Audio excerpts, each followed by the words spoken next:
Hi, it's Maria from Still Dreaming Homestead. Glad to be back with you. I hope you're enjoying this story.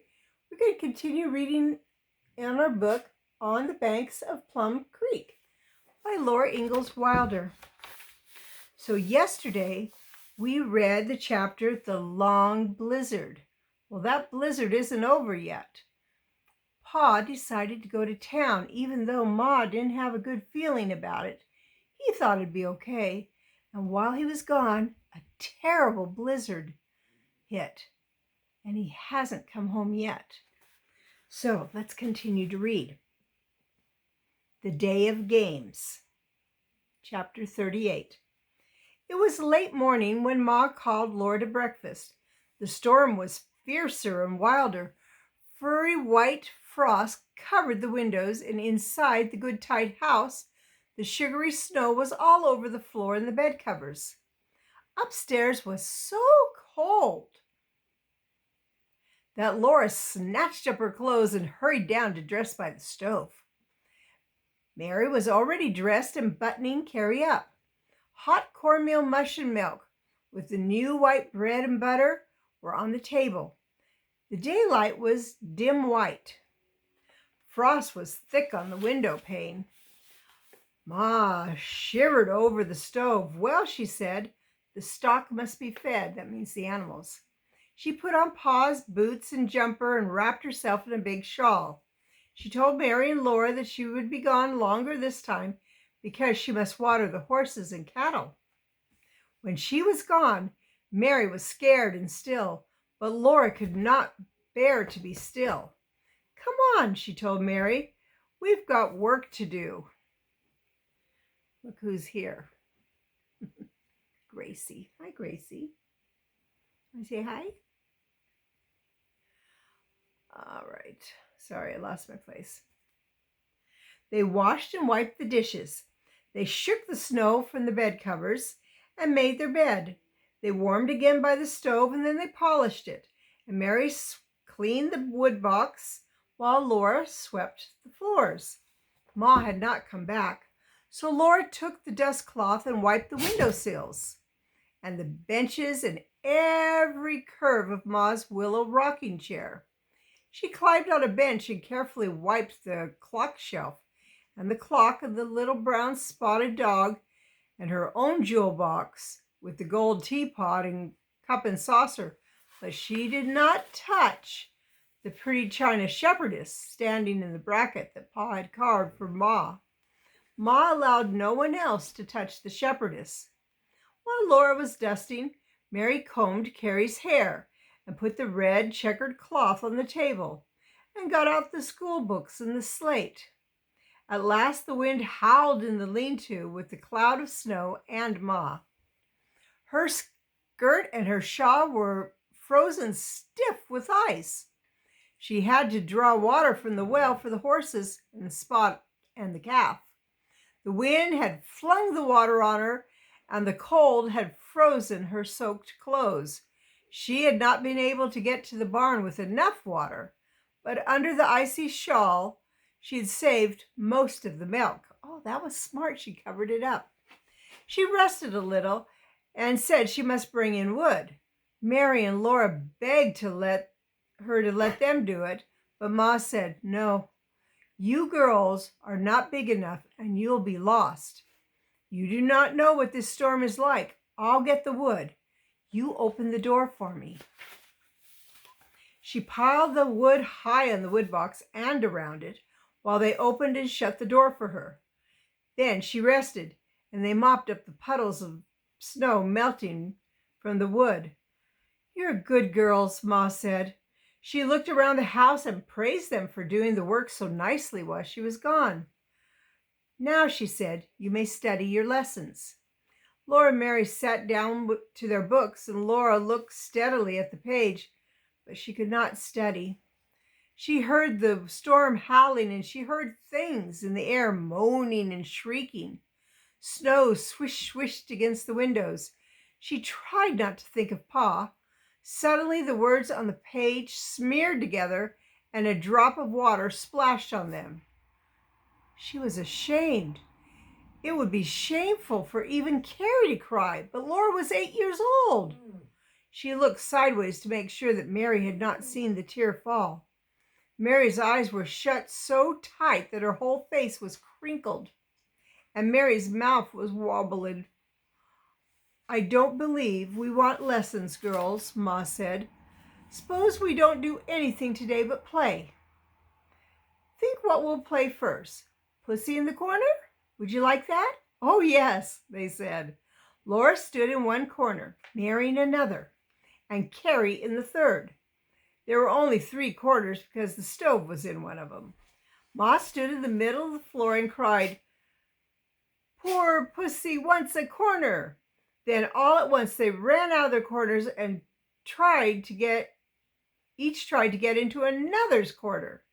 Jack got excited. Ma dodged into Mary's corner, and that left Mary out to be the poor pussy. Then Laura fell over Jack, and that left Laura out. Carrie ran laughing into the wrong corners at first, but soon she learned. They all ran until they were gasping from running and shouting and laughing. They had to rest, and Ma said, "Bring me the slate. I'll tell you a story." "Why do you need a slate to tell a story?" Laura asked as she laid the slate on Ma's lap.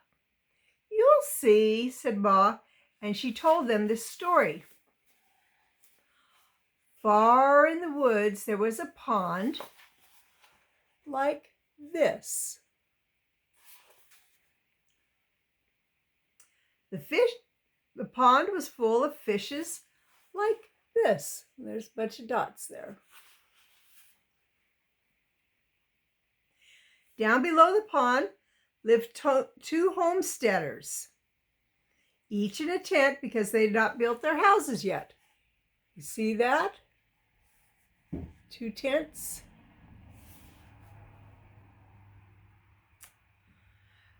They often went to the pond to fish, and they made a crooked path. See the crooked path? A little way from the pond lived an old man and an old woman in a little house with a window. And there it is, right there. One day the old woman went to the pond to get a pail of water. She saw the fishes all flying out of this pond like this. She went to the pond, and look, the fish are flying out. Phew, phew. The old woman ran back as fast as she could go to tell the old man. "All the fish are flying out of the pond." The man stuck his long nose out of the house to get a good look. And look, there's his long nose. Turned into a bird. All from this story.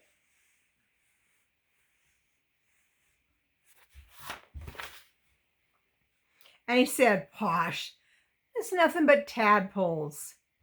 "It's a bird," Carrie yelled, and she clapped her hands and laughed till she rolled off the footstool. Laura and Mary laughed too and coaxed, "Tell us another, Ma, please." "Well, if I must," said Ma, and she began. "This is the house that Jack built for 2 pieces of money." She covered both sides of the slate with a picture of that story. Ma let Mary and Laura read it, look at the pictures as long as they liked. Then she asked, "Mary, can you tell that story?" "Yes," Mary answered. Ma wiped the slate clean and gave it to Mary. "Write it on the slate then," she said.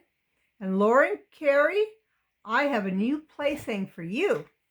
She gave her thimble to Laura. Remember, that's what goes on the edge of the finger to protect you from getting poked by a needle. And she showed them that pressing the thimbles into the frost on the windows made perfect circles. They could make pictures on the window. With thimble circles, Laura and Mary made a Christmas tree. She made birds flying. She made a log house with smoke coming out of the chimney. She even made a roly-poly man and a roly-poly woman. Carrie just made circles. Then Laura finished her window and Mary looked up from the slate. The room was dusky. Ma smiled at them. "We have been busy so long we forgot about dinner," she said. "Come eat your supper now." "Don't you have to do chores first?" Laura asked. "Not tonight," said Ma. "It was so late when I fed the stock this morning that I gave them enough to last till tomorrow. Maybe the storm will not be so bad then." All at once, Laura felt miserable. So did Mary, and Carrie whimpered, "I want Pa." "Hush, Carrie," Ma said, and Carrie hushed. "We must not worry about Pa," Ma said firmly. She lit the lamp, but she did not set it in the window. "Come eat your suppers now," she said again, "and then we'll all go to bed." Do you know why she set the lamp in the windowsill the first night? It was because if Pa was out there, maybe he would see that light and that would lead him into the house. But now it's the second night, and there's no way Pa could have lived out in that storm. So Ma's just trusting that he stayed in town. There's no need to put the lamp in the window tonight. So, it's been a long time already.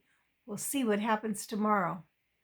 Well, it's Maria from Still Dreaming Homestead. I want to pray blessings on you and yours, in your house and out of your house, in the day and the night. Whatever you do, keep dreaming. Good night.